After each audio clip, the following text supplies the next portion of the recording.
জনকল্যাণমূলক উন্নয়ন কার্যক্রমে গতিশীলতা আনতে 2025 থেকে 2026 অর্থবছরের জন্য 4,543.57 কোটি টাকার বাজেট ঘোষণা করেছে বেসরকারি উন্নয়ন সংস্থা প্রশিকা।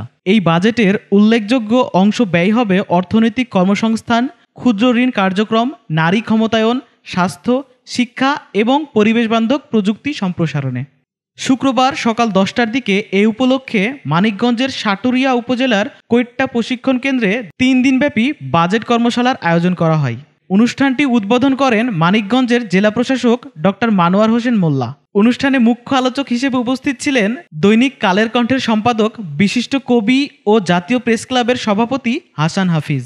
অনুষ্ঠানে বিশেষ অতিথি হিসেবে উপস্থিত ছিলেন PKSF এর উপস্থাপনা পরিচালক মোহাম্মদ মাসিয়ার রহমান, কিডনি ও মেডিসিন বিশেষজ্ঞ প্রফেসর মোহাম্মদ আব্দুস সামাদ, সাটুরিয়া উপজেলা নির্বাহী কর্মকর্তা মোহাম্মদ ইকবাল হোসেন, প্রশিকার প্রধান নির্বাহী সিরাজুল ইসলাম, উপপ্রধান নির্বাহী কামরুল হাসান কামাল ও আব্দুল হাকিম, CFO শক্তিপদ চক্রবর্তী ও মানিকগঞ্জ প্রেস ক্লাবের সভাপতি জাহাঙ্গীর আলম বিশ্বাস।